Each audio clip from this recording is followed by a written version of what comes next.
haut du câble. Bonne fin de semaine, mesdames et messieurs, et bienvenue à votre émission préférée, le show du câble sur les ondes de TVC Basse-Lièvre. Et aujourd'hui, ça ne me tentait pas de faire le bloc d'actualité tout seul, et je me suis dit, qui je connais, moi, ici, qui est capable de me parler un petit peu d'actualité? C'est notre journaliste Mathieu Daou. Bonjour Martin. Bonjour, ça va bien, Mathieu? Ça va bien, merci. Là, on est vendredi, je tiens à le préciser. Je suis habillé en mou, mais je pense que je suis quand même capable de faire mon Ça mon travail t'empêche pas de... Non, je ne penserais pas. Je m'affeuille, je suis préparé, voilà. Puis vu que tu es journaliste, tu es une personne sérieuse, donc un peu, là, quand même. Un peu, un peu. Mais là, vu que c'est ton, Mais ton show, c'est différent. C'est ça, on Ouais. a le droit d'avoir du plaisir Ben, en Colin, fin de devine, semaine. oui. Oui. Tu sais. Bon. Moi, je vais commencer avec une nouvelle importante qui est arrivée dans la région ici pour Buckingham. Mon restaurant, là, le Petit Hectare, Ouais. là, Il a réouvert ses portes après un mois de travaux de rénovation. Vraiment, c'est tout l'intérieur, tout l'extérieur du petit commerce qui a été rénové. Et le propriétaire de l'endroit, Luc Scanlan, il y a 6 ans, quand il a acheté l'édifice, il avait déjà dans l'idée de faire des travaux de rénovation parce que il y a même des clients qui arrivaient, ils remarquaient que c'était trop bondé et ils rebroussaient chemin. Donc, ils voulaient faire des travaux pour que ce soit plus accessible pour ses clients. Donc, c'est chose réglée. est-ce que tu connais par hasard quelqu'un en particulier ici à la TVC qui est un bon client du Petit Hectare? Même le caméraman me regarde. Je la regarde aussi.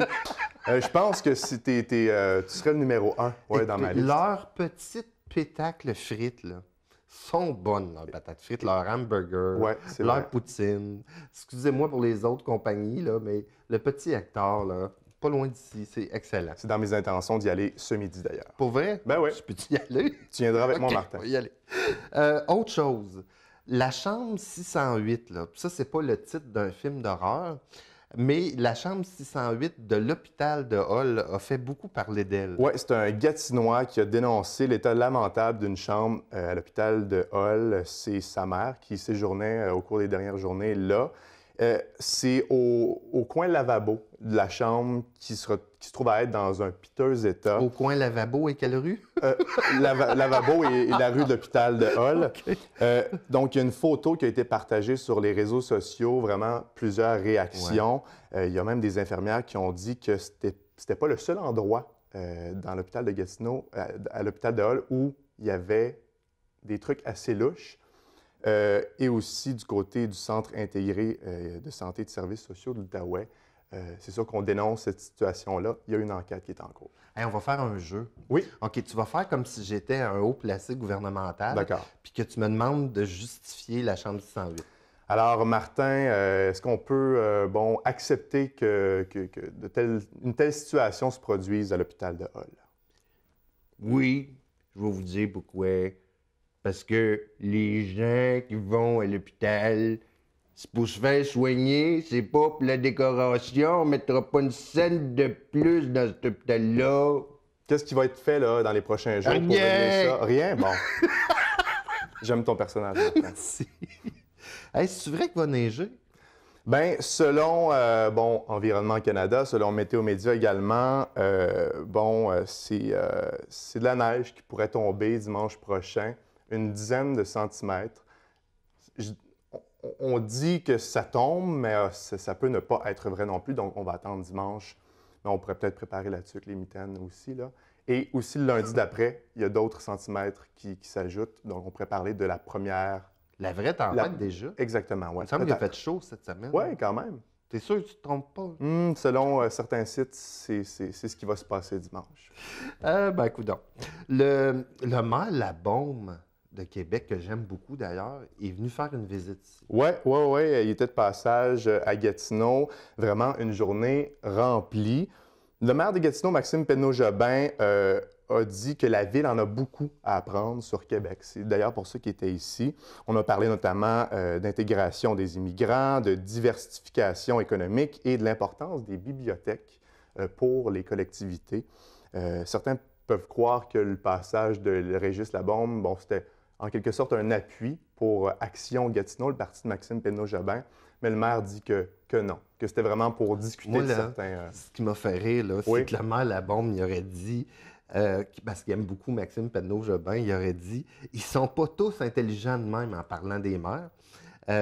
Vous ne savez pas à quel point il y en a qui sont pas bons. » Donc, il dénonce le travail de certains maires. Ah oui, mais Maxime Penneau-Jobin, il l'aime beaucoup. Donc, mon cher Mathieu, je te remercie beaucoup d'avoir fait le tour avec moi. Au plaisir, Martin. Et je vous dis que ce soir, à l'émission, on reçoit Jean-Pierre de Beaumont et Nathalie Nadon. Elle est de la Fondation Santé Papineau. Imaginez-vous que mon premier invité ce soir à l'émission, je le connais depuis le temps où j'étais au cégep. Je vous présente Jean-Pierre de Beaumont. Bonjour Jean-Pierre. Bonjour Martin. Comment ça va? Ça va très bien, toi? Oui, ça fait longtemps que, comme je disais, on ne s'est pas vu. Oui, c'est un petit bout de temps, oui. Ça fait que lui, il se rappelle de moi quand j'étais un petit jeune au cégep. Au cégep, oui, belle époque. Ça m'a fait un choc quand tu me disais que tu t'approchais de la retraite ou que tu as pris ta retraite. Je suis à la retraite, oui. Ouais, je n'en reviens pas comment le temps passe vite. Oui. Puis là, tu es ici ce soir pour parler du réseau Hommes Québec. Oui. Parce que je ne sais pas si les gens le savent, mais samedi, le 19 novembre, c'est la Journée internationale de l'homme. Oui. Donc, puis le réseau Hommes Québec, évidemment, vous vous intéressez à cette journée-là. Donc, j'aimerais ça que tu me parles un peu du réseau Hommes Québec. Le réseau, il a été mis sur pied par Guy Corneau en 1992. Alors, Guy Corneau a vu le besoin de rassembler des hommes. Lui, il avait vu le concept en Colombie-Britannique. Puis, le réseau n'est pas nouveau au Québec dans le sens qu'il y a d'autres groupes d'hommes comme Autonomie à Québec, dans la ville de Québec. Mais Guy a pensé à avoir un réseau provincial, donc offrir la possibilité aux hommes du Québec, un peu partout sur le territoire, de pouvoir se rencontrer puis former des groupes de parole et d'écoute. Alors, c'est des gars comme moi, des gars ordinaires, pères de famille, etc., qui se rencontreront, mettons, 2 semaines ou au mois, en groupe de 6 ou jusqu'à 10 personnes, puis on partage notre vécu, on partage ce qu'on vit, ce qu'on pense, sur des sujets autres que le sport, la politique ou les chars, ce qui est des sujets assez très traditionnels. habituels. Ouais. On va parler de ce qu'on vit. Alors, tu viens de dire, par exemple, que je suis à la retraite. Moi, je suis à la retraite depuis le 7 juillet. C'est un passage dans ma vie. Dans ce groupe-là ou dans les groupes du réseau, on va parler des choses qu'on vit comme ça. Donc, c'est quoi l'impact de ça dans ma vie, sur ma conjointe, dans mon milieu? C'est quoi mes espoirs de projet? Comment je suis content d'être en santé à l'âge que j'ai, etc. Bien, les gens peuvent parler de leur paternité ou peut-être des deuils qu'ils vivent, s'ils en vivent, etc., des changements d'emploi, des choses qui sont importantes pour les personnes. Est-ce que ça se peut que les hommes soient plus gênés de parler de sujets plus sérieux, par exemple, que, comme tu disais, d'automobile ou de sport, qu'un groupe d'hommes se rencontre pour parler de sujets délicats? On n'aurait peut-être pas vu ça avant, là, il y a un bon bout de temps. Je dirais que c'est plus facile pour les femmes de parler de choses plus importantes que les hommes. Les hommes, je te dirais, ils vont le faire, comme si les gars qui sont dans une ligue de balle ou une ligue de hockey, s'ils vont prendre une bière après, à un moment donné, avec une coupe de bière, ça se peut que les conversations deviennent plus intimes, je dirais, là. Pas comme intimes dans le sens que le gars va dire peut-être qu'il n'aime pas tant que ça les chars ou qu'il aime de moins en moins le sport, etc. Mais nous, ce qu'on fait, c'est qu'on évite de prendre la bière. On n'a pas besoin de prendre la bière. Mais pour en revenir à ce que tu disais tantôt, oui, les femmes, on dirait que c'est plus facile pour elles. D'ailleurs, les statistiques démontrent qu'il y a plus de femmes qui consultent, mettons, pour des problèmes de santé ou CLSC. Les hommes, ils vont plus comme l'endurer, puis ils vont mourir plus jeunes aussi, par contre. Parce que parler de ces problèmes, ça fait du bien aussi. Oui. C'est-à-dire que ça fait du bien vraiment physiquement aussi. Oui, bien, comme il y a l'expression s'exprimer en mots latins, c'est bien simple. Ex, ça veut dire hors, hors de soi, H-O-R-S. Puis exprimer, primer, primo, c'est pression. Alors, quand on met la pression hors de soi, quand on s'exprime par des mots, on peut s'exprimer par la peinture, par le chant, par le sport. Quand on exprime, on baisse notre pression. C'est certain que ça fait du bien s'exprimer, oui. Puis ça fait du bien pleurer aussi. Oui, certainement, oui. Comme il y a des gars qui nous ont déjà demandé lors des soirées de rencontres, première rencontre, est-ce que les hommes, des fois, ça pleure? Puis je me souviens, c'était très percutant ce soir-là. Il y a un homme qui nous avait confié qu'il ne s'était jamais senti aimé par sa mère, qui n'est Oh. pas une personne tu sais, insignifiante dans notre vie, là, notre mère. Bien au contraire. Alors, ce gars-là, il nous avait raconté, il nous avait parlé de son manque d'amour, puis on a tous pleuré, là. Tu sais, Ah oui? ouais, comme tout le monde dans le groupe a été atteint par les paroles de ce gars-là. Ouais. Le réseau Homme Québec, vous l'avez aussi dans l'Outaouais. Oui. Tu en fais partie. Oui. Est-ce que c'est quelque chose dont tu vois la nécessité? Y a-t-il beaucoup de monde qui Ah oui. participe dans notre région? Il n'y a pas beaucoup de gens. Comme le membership pour le Réseau Homme Québec, je dirais, c'est semblable que les clubs optimistes, Cheville-Colomb, Filles d'Isabelle, Cercle de Fermières. Il y a un déclin du membership, ça, c'est sûr. Puis, comme tu disais tantôt, nous, les membres, on vieillit, donc on a besoin d'aller chercher. Pas vraiment d'aller les chercher. On a besoin de sensibiliser la population, même les personnes les plus jeunes, à l'existence du réseau. Puis, est-ce que c'est nécessaire? Je te dirais que la première cause de décès de notre avenir au Québec, les jeunes dans la tranche 18-35 ans, c'est les suicides. Alors, on a un taux au Québec anormalement élevé, je dirais inacceptable de suicide. Je crois que c'est clair que les gens ont besoin de s'exprimer. Puis le Réseau Homme Québec, ce n'est pas la solution au suicide, mais c'est certainement une occasion pour des gars qui sentent le besoin de partager entre hommes leur vécu. C'est un endroit qui existe, puis j'encourage les gens à appeler. Si on va sur le site du Réseau Homme Québec, Tu peux donner l'adresse? c'est www.rhquebec.ca. Les gens peuvent trouver les numéros de téléphone régionaux ou envoyer un courriel. On va les recontacter. Normalement, on met les gars sur une liste d'attente. Quand il y a un nombre suffisant de personnes intéressées, on part un nouveau groupe. Quand tu dis un nombre suffisant, ça pourrait être combien, par exemple? Ça pourrait être 5 personnes, entre 5 et 10 personnes. Puis tu parlais tantôt, vous faire connaître. Est-ce Ouais. que vous avez une présence média ou vous avez des choses pour vous faire connaître? Vous faites quoi? Exemple, Ben, passer ici, mais... Oui, ben, c'est une excellente chose de Ouais. passer ici. Anciennement, comme je le disais, là, c'est Guy Corneau qui a mis le Oui. réseau sur pied. Guy était beaucoup plus présent à la télé. On n'a qu'à se rappeler Jeannette Bertrand. Il était souvent l'invité, puis même il a co-animé des émissions avec elle. C'est sûr qu'on avait un tremplin médiatique extraordinaire. Puis je me souviens du premier colloque où on était 400 hommes au Cégep du Montréal pendant une fin de semaine. On n'a plus ces nombres-là. Là. Et, donc, on n'a pas de relève médiatique aussi fort qu'on avait avant. Puis ça fait en sorte qu'il y a des gars bien ordinaires, comme moi, qui se disent, ben, je vais devenir relationniste, puis quand je vais en avoir l'occasion, comme j'ai marché cet été de Québec à Percé, Oui, 800 km. 800 km, Wow. ben, j'ai fait la promotion de l'existence du Réseau Homme Québec en Gaspésie, oui. 800 km. C'est Ouais. quelque chose quand même. Oui, c'est une bonne distance. La journée du 19 novembre, Oui. Journée internationale de l'homme, Oui. il y a une activité que vous faites. Oui, on fait une activité, c'est une première, c'est du jamais vu en Outaouais.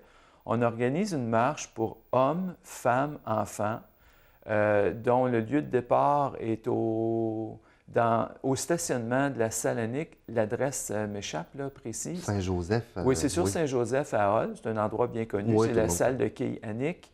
La marche va commencer de cet endroit-là et on va se diriger vers la piste cyclable qui est tout juste à côté. On va marcher sur la piste cyclable jusqu'au pont du Rapibus. Oui. Puis on va faire une partie aussi en silence. C'est une marche qu'on pourrait appeler une marche valise. On va inviter les gens à délaisser de leur valise ou leur sac à dos quelque chose qui est lourd pour eux. Puis donc, il y a un petit bout qui va se faire en silence sur le pont. Puis les gens vont pouvoir jeter à l'eau symboliquement ce qu'ils veulent se départir. On revient à la salle Annick, puis ensuite, ça va être que pour les gars. On va avoir des activités ludiques qui sont les quilles, le billard et les fléchettes. Donc, on va terminer sur une puis un souper. On va terminer sur une note légère. Entre hommes, on va s'amuser lors de la journée, samedi le 19, la Journée internationale de l'homme. J'ai une offre à te faire, Jean-Pierre. Oui. Tu connais bien, justement, l'auteur, M. Corneau. Oui, Guy Corneau. Oui. Guy Corneau, ça se ferait-tu que si jamais un jour il passait dans la région, qu'on s'arrange quelque chose, que toi et lui, vous veniez ici puis qu'on passe une demi-heure ensemble? On peut lui demander. On peut essayer? Certainement. Il est souvent en Europe, Ouais, présentement. c'est Oui, ça. certainement. OK. D'accord, pas de problème. Puis pour terminer l'entrevue, si les gens veulent l'information sur le réseau Homme Québec, Oui. puis sur la journée du 19 novembre, Oui. comment on fait? Bien, vous pouvez m'appeler tout simplement Jean-Pierre de Beaumont. Mon numéro de téléphone, c'est le 819-271-3727. Ça me fait plaisir de vous donner tous les renseignements que vous voulez avoir. 271-3727. Exactement. Dans le 819. Oui. Hey Jean-Pierre, c'était super le fun de te revoir, Oui. puis on va sûrement se reparler. Certainement. Merci beaucoup d'avoir été à l'émission. Merci à toi. Et on va passer à la pensée de la semaine. La chambre 608 de l'hôpital du secteur Hall, un endroit idéal pour se faire soigner en toute inquiétude. Oui. Notre prochaine invitée maintenant à l'émission, Nathalie Nadon. Elle est de la Fondation Santé de Papineau. Bonsoir, Madame Bonsoir. Nadon. Ça va bien? Ça va bien, merci. Oui, Merci de l'invitation. ça fait plaisir. Vous êtes là aujourd'hui pour nous parler évidemment de la Fondation, mais aussi de la loto-santé pour la Fondation. Mais j'aimerais ça qu'on commence avec la Fondation Santé de Papineau. Qu'est-ce que vous faites en général dans votre fondation?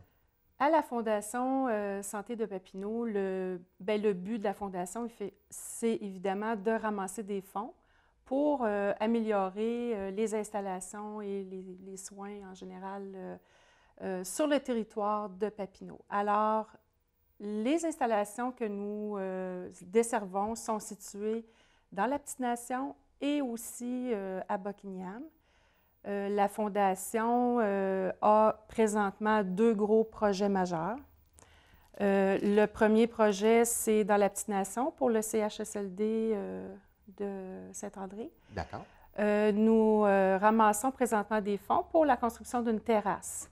Alors, cette terrasse-là va permettre aux gens qui vivent au CHSLD d'avoir accès à un autre milieu de vie plus vers l'extérieur.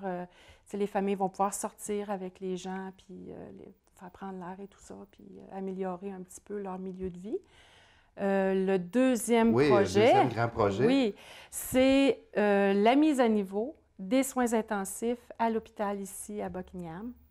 Donc, c'est très important pour nous aussi, ce projet-là, parce que ça nous démontre, dans le fond, que le CISO n'a pas l'intention de changer la vocation de l'hôpital.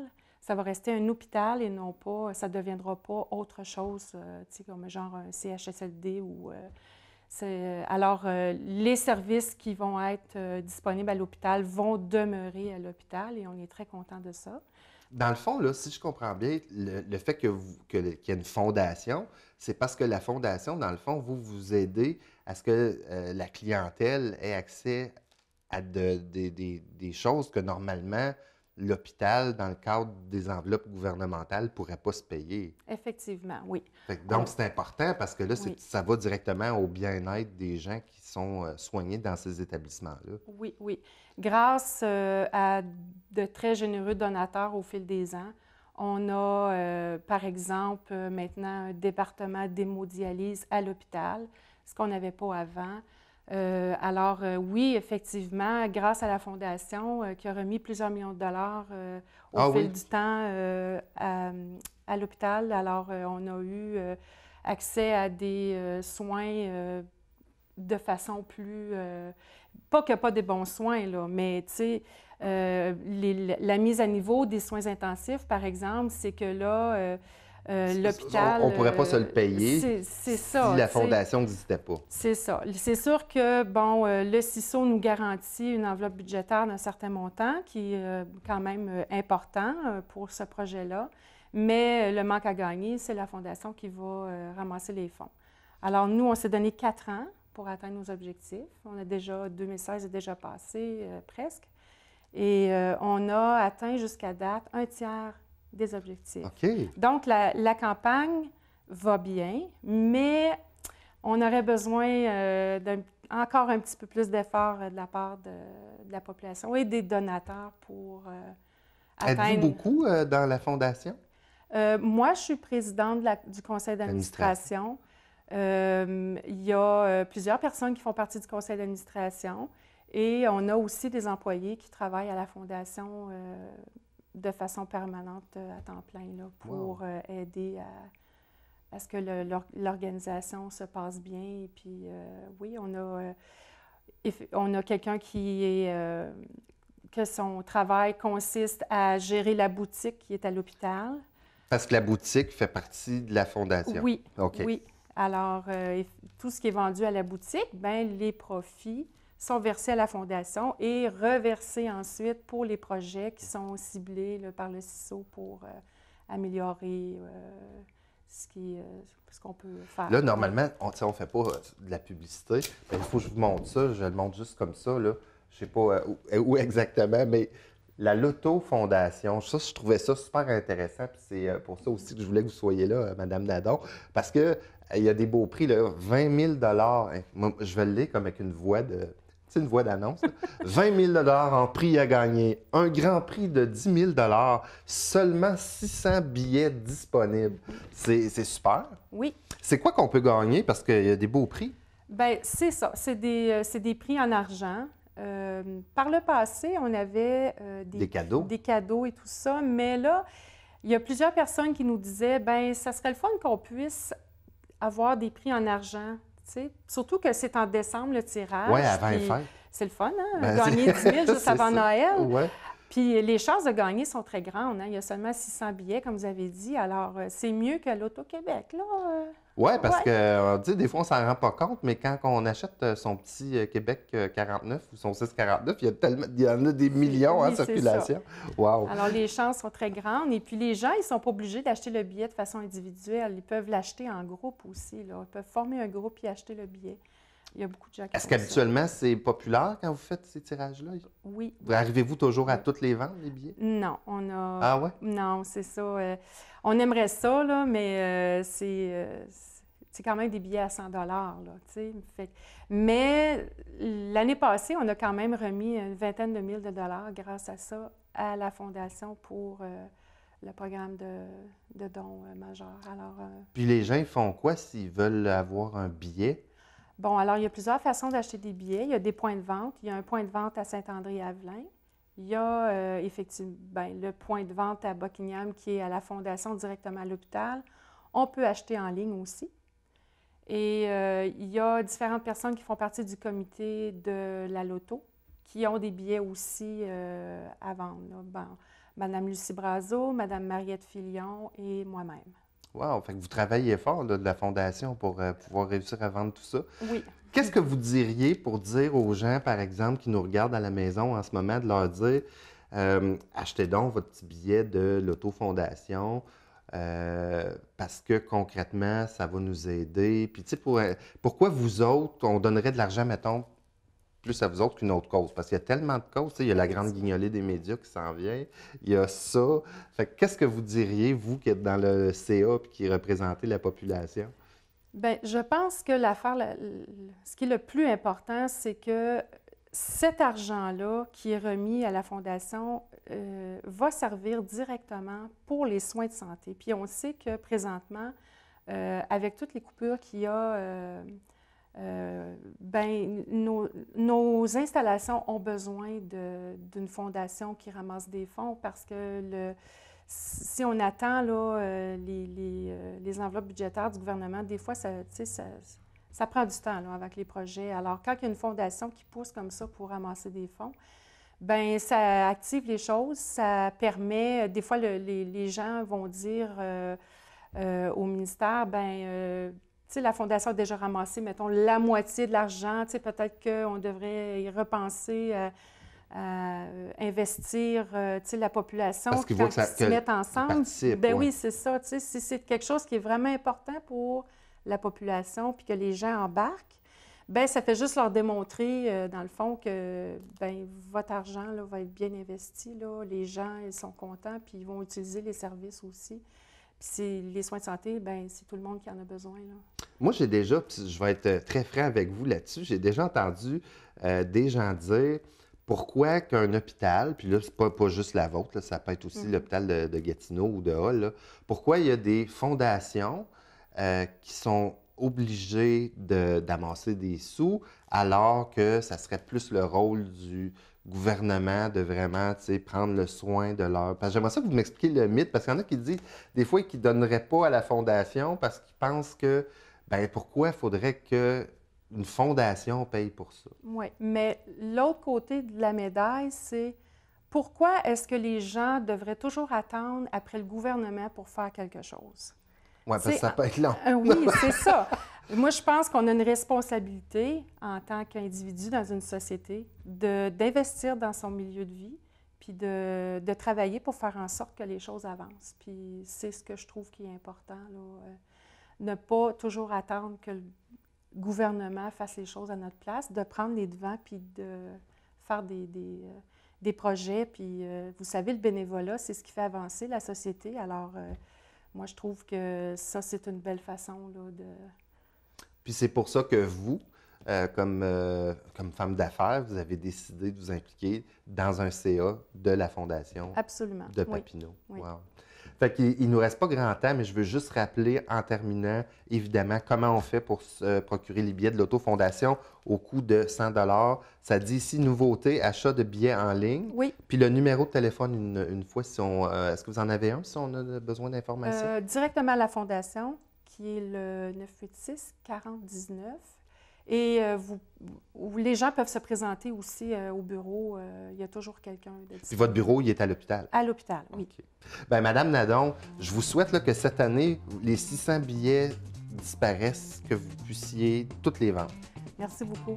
Merci beaucoup d'avoir été à l'émission. À la fin de semaine prochaine, mesdames et messieurs, bonne soirée. Au revoir.